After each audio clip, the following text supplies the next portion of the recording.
First of all, Crockett News, number one thing, South Dakota passes a bill that bans trail cams on public land during the season.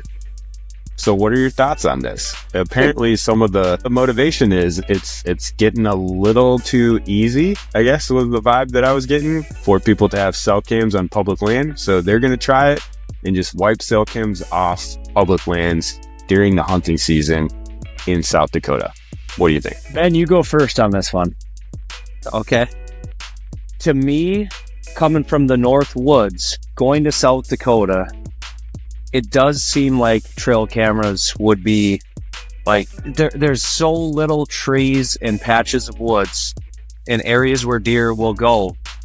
I think that's probably maybe why they're doing it. It's saying because they don't have the density, or they don't have the foliage we do, and it's easier to find the deer there. Correct. That like cell cams are even that much more of an advantage for the hunter, so they're just trying to scale back that advantage, so it's a little bit more quote unquote fair chase in some people's eyes. Yeah, I've listened to a couple of podcasts in the past about, and the topic has come up about cell cams specifically.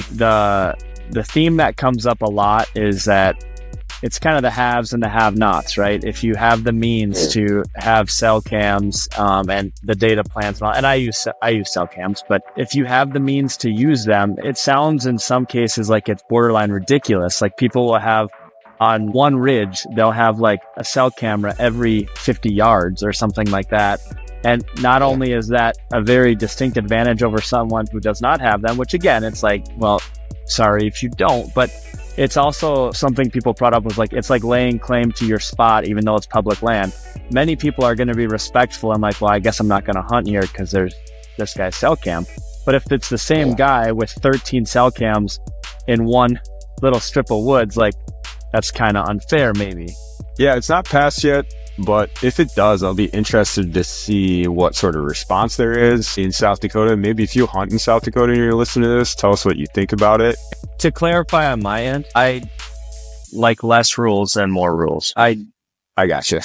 do feel like they should be able to do what they want to do, but I could maybe see where they're coming from the 1 year I hunted there, that it might be a little bit patch of woods here, bunch of cameras, like Johnny said, trying to lay claim to that little piece of woods.